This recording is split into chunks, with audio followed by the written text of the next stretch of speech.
up next, we have Sarala Rajeshuni, who will be speaking with us today about her very extensive, impressive career. Sarala has held positions at both Caltech, JPL, and was also the director of IT at Cal State Northridge.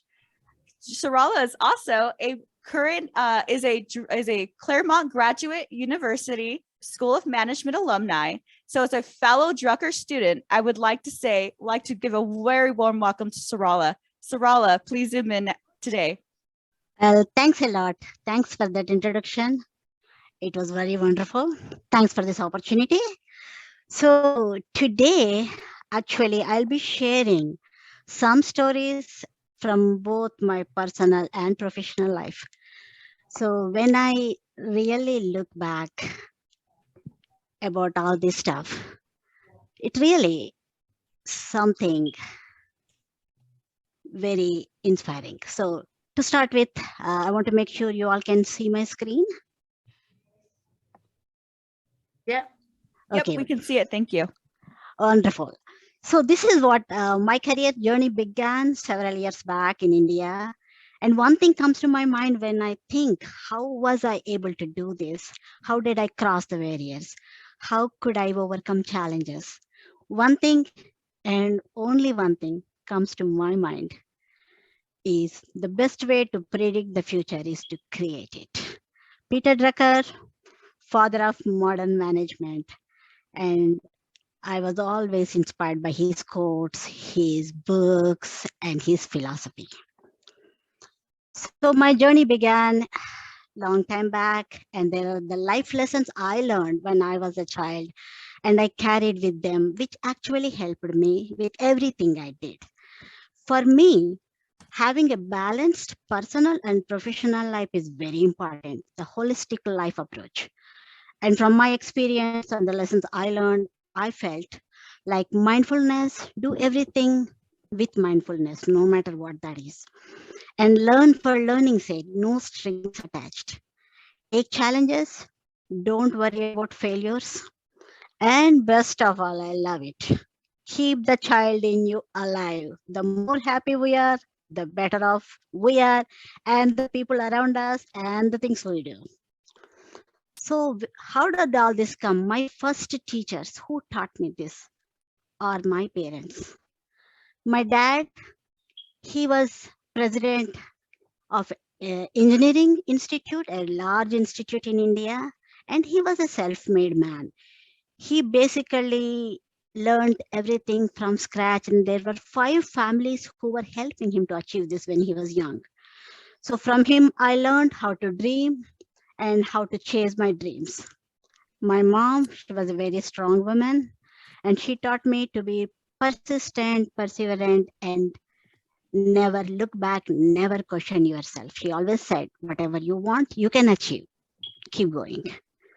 Taking those values, I started my journey. And I had many transitions in life. Some I enjoy, some were hard, but one of the biggest things, the first one I would say more or less, I would like to share, is when I made a transition from chemistry to computer science. My journey started in India, in the Osmania University.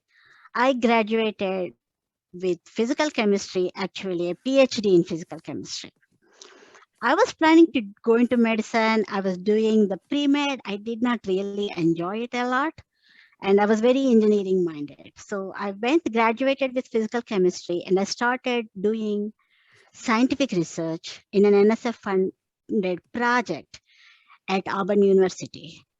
And initially it was an interest, a fun. I started writing my own programs for the data analysis, and it became a passion, and I really, really wanted to do something in it.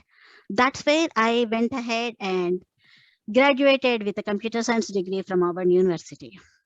After that, my career in IT began with Caltech.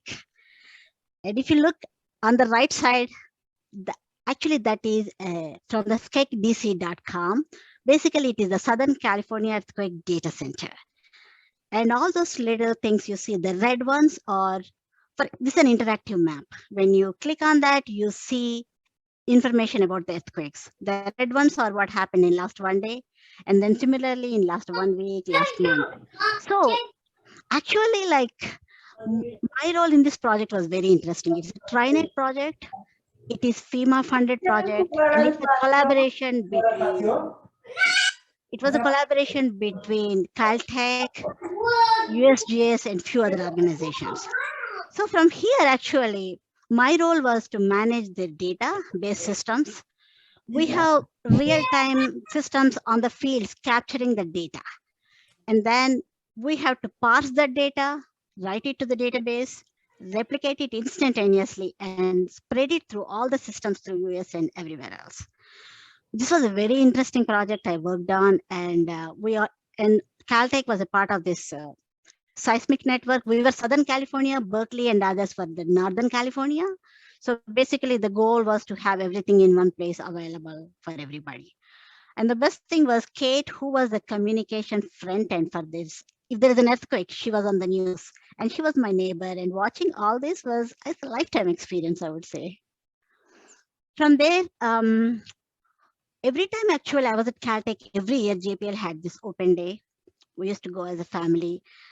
I was always fascinated. I always used to feel, wow, it will be beautiful if we can work for this organization. So finally, when the system was ready for production, what I was doing at Caltech, I moved to JPL. I started my journey with the business systems. So we were doing all the financials. I was working with all the Oracle financial data modules, accounts payable, general ledger, funds, project accounting. And I was also helping with working with their identity management. I was maintaining that. In that role, I did a lot of transformations, digitized several applications. One of them was the task order approvals. And one thing I really like to share is, as a part of the NASA prime contract, we had to do the cost to cash reconciliation regularly. And our application was showing, there was an application, it was showing a $1 million variance. It was scary. People will be in trouble with that. So it was very challenging finding that out, where it is coming, what happened. And finally, when we brought it to the $0 variance, it was a day of celebration we had that day. It was great day for us. And after that, during this process, I was managing a lot of projects. I started getting interested in project management and group management. So I decided to move into management, and I started at JPL Office of CIO as manager in the infrastructure engineering services. And it's a huge program, and it has 15 services under that. Just a few to name is database hosting, monitoring, change management, all the IT services. And we were providing services in that role for 10,000 employees of JPL plus contractors. And the thing was, one thing I really enjoyed here, we were partnering with Lockheed Martin, Computer Science Corporation, Raytheon, several of their subcontractors. So I was very responsible for managing all these employees, the services, and the contracts we had with them. And we did lot of implementation. I had 50 plus people I was managing on different times and 30 plus projects. It was very busy time. I learned a lot and I enjoyed it thoroughly. One thing I definitely enjoyed more than anything else is the cybersecurity part of it. For me, it is always prevention is better than cure. Rather than trying to find out how to handle the problem, if we can avoid it, it's always better. So we were doing everything we can in the identity system to make the systems, data, and network secure. And the best of thing we had was IT security assessments. We used to have it every year, and every single software, every single data system has to be period in this registry. And we were doing the vulnerability, we were finding out, doing all the scannings and everything. Basically, as soon as there is something, it has to be handled. There has to be a plan, it has to be approved. And I was the plan manager for infrastructure services. And it was a great experience. I really enjoyed it. There's a lot more I can share, but there is only so much time. And from there, I moved on as IT director for California State University. From 10,000 employees and contractors, we were providing services to 40,000 students, 4,000 employees. It is a different ballgame. It is a different perspective. University has so many different applications. And here also, I was leading a lot of transformations, mostly in the identity management and cybersecurity area. Some things to note is centralized authentication. We did a lot of single sign-on for several applications, worked with several vendors, and the data security was very important. So we introduced multi-factor authentication, privileged access management, how to save our confidential data, and also vendors. We had this university, right? There are so many groups, so many departments, so many applications out there, and vendors are all over. And it was very important for us to have a risk assessment of the vendors. So it's like, it was a big thing. And also one last thing was, there are 23 campuses and we formed a consortium. We used to meet virtually every week, and once in 6 months, physically we used to meet in a place and have data exchange, our ideas. It was a brainstorming session, and I was representing CSUN Northridge in those meetings. From there, when I did all this in IT, I always wanted to go back and to the management school, see what I can learn more. And this was the great transition for me. It was a worthy detour, and what I got from there is a lot more than what I thought I would. So, and where did I go? Of course, Peter Drucker School of Management. And it was a great experience. We learned a lot. There is so many aspects of management, strategy, leadership. But one thing I really wanted to share is this executive mind. It is a series, how you manage yourself internally, how you manage yourself in the surroundings, with the teams we work, with the people we encounter, and how we carry us around. And then transitions. That is something. Transitions basically changes, right? There are positive transitions, there are negative transitions. We all go through transitions in life. And when we are going through this, how we react, how we behave, our personalities, mostly everything is associated, internal reflection. If we see what we are doing, how we are doing, we will know why we are doing if we do the self-reflection. This was a great course. And another thing was, we did an IT business engagement with, basically we went and visited a lot of 8 companies or so in the Silicon Valley. So it's everything was a great experience, strategy, leadership, mindfulness, transitions, marketing. I learned a lot. And what I felt was, when I came out of this school with the degree, I not only felt change in professional life, but also change in my personal life, how we approach everything. It's a holistic approach. So at that point, when I graduated, I was kind of thinking, wow, there are some things I want to do in my life. I put it aside for different reasons. And now let me go explore and enjoy. And one of them was, basically, I started at SMA as an associate. It was a wonderful experience. We started with the ST Engineering North America, where we did the IT engagement for 9 sites. We were on sites talking to their people, looking at their processes and understanding their business systems, IT systems, everything. And there are 15 essential services we did the engagement. We basically, they're all listed on the right side if you look at it. So there was a big IT assessment, and it was really, really nice. And finally, we found a lot of things in cybersecurity we recommended, and also other IT areas. And the next thing was the VT Corporation. It is very different again. We were looking at the digital transformation office, how to set that up. And our analysis included proposing the demand and portfolio management. One thing, besides the engagements, I really love to write. Not that we get a lot of opportunities. I wrote a lot of scientific papers. I was even a Oracle Open World invited speaker. I wrote some white papers, but not a lot has been done recently. So I really, really enjoyed when I was writing these SMA articles for the SMA News. They're all cybersecurity related. The one I really enjoyed, close to my heart. I love that area. So after that, okay, there are other things I always wanted to do. Yoga. Exercises for all, but I love yoga. I used to see like a wow, how do they do it? I started learning yoga during this time because technology is different now. We can do everything online. So I not only learned yoga, I became a yoga instructor with them. I'm certified to do the yoga with them. And what you see there actually, there is this 12 postures. They're done in a sequence. They're called Surya Namaskara salutations to sun. That means basically.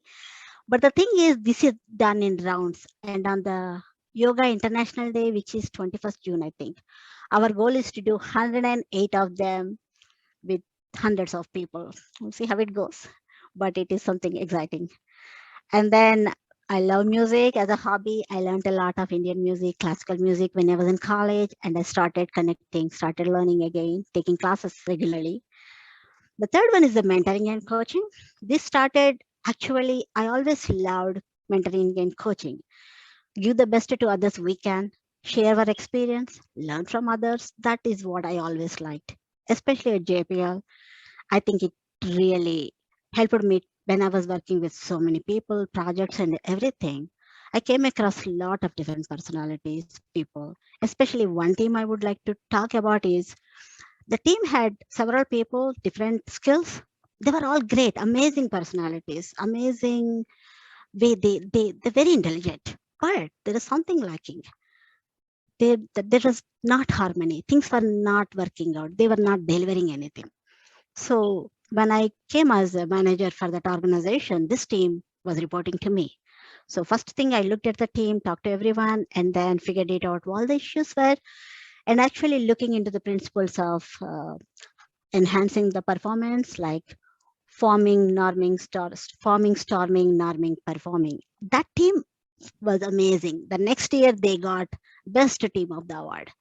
So I really love this area. I haven't done anything officially, but I am doing a lot of mentoring and coaching for family and friends at this point. And also I am providing some marketing and business development help to a nonprofit, international nonprofit organization based in India. It is starting branch offices in US, Australia, Europe, and a lot of other places. Lot on the plate, but it's always very challenging, inspiring, and interesting. And at the end, I would like to share this poem with all of you, A Journey by Rabindranath Tagore. Actually, this is a part of Gitanjali. Gitanjali is a condensed, is a version of a lot of his poems. They were written in Bengali, but they were translated to English. And actually, he won a Nobel Prize for this Gitanjali. This journey had 40 plus verses. I just condensed a few of them here for you. And I really feel connected to them because it ties me back to the morals, lessons learned, like challenge yourself. Don't look back. Journey always looks difficult when you're looking up front, but when you go back, it is nothing. It was easy. And you do what you want to do. You are in your own race. You're not racing with anybody. The essence of this poem is beautiful, very touching, and I really love it. And I just want to share it with all of you here. With that, I end my presentation and I will be happy to take any questions from all of you. I want to take a moment to say thank you very much, Sarala, for spending your time with us today and really walking us through your exciting career journey. Can you take a moment to please stop sharing your screen? Sure, thank you. Thank you, Sarala. And by the way, I'd love to hear the work-life balance in your background, and we may have a Drucker or two book in the office. We actually do have a few questions in the chat, so we'd like to take a moment to invite Nicole here to join me today. Hi, Nicole. Hi, Susanna. Hi, Sarala. We do have some great questions in the chat.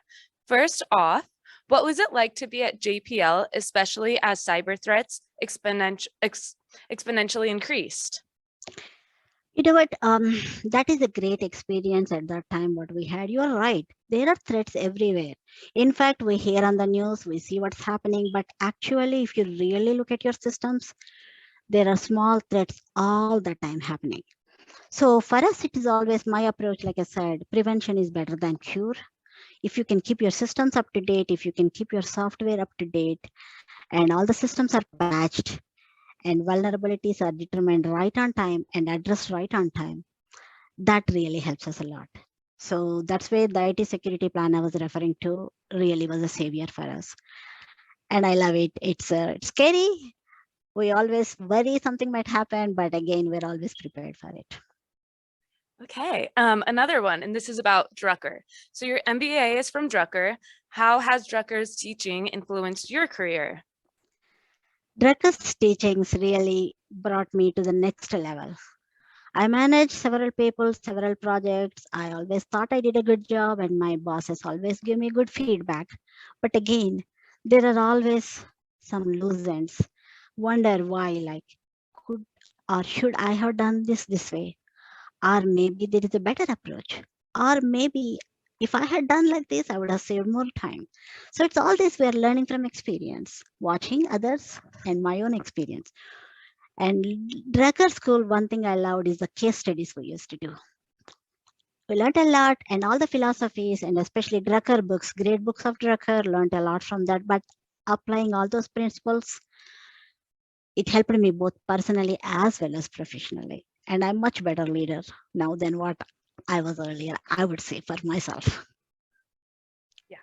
Another question is, was there anyone from Drucker School that influenced you? Maybe any of your teachers or professors? You know, there are several of them. Bernie, he was my mentor. And I had his first class with the great books of Drucker.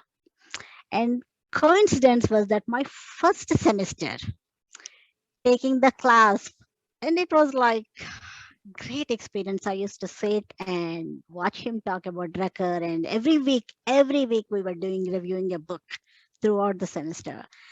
It was really very, very interesting. All the things we learned about Drucker from him.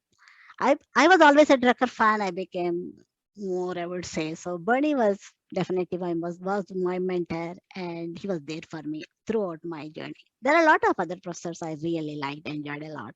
Mindfulness, another one I want to tell is Jeremy Hunter, Executive Mind. I cannot end what we learned in Drucker without referring his name. And there are a lot of others, so too much, too many people. Thank you, Sarala. I definitely agree with that. And Jeremy Hunter is actually still teaching at Claremont. Yeah, I think I have one more question for you in the chat. Who are some of your favorite women of influence? This question is very interesting. Look back, there are so many women. Of course, my mom inspired me a lot to start with. As I started studying, there is one person. This is a historic queen. When I was studying Indian history, she was in the 18th century. She's Jhansi Ki Rani, means she's the queen of Jhansi. The way in 18th century we are talking about, and the way she fought against others to save her country and her people was amazing. I was like in the elementary, high school, middle school or something, listening to her stories. And as I started growing up, there are a lot of women in the science and engineering. Madam Curie, I was like really fascinated. And services, Mother Teresa, Florence Nightingale, and so many other influential political people are there. From everyone, there is something we can be inspired about. That's what I feel. All right, thank you. And with that, we're going to start to wrap up a little bit. I want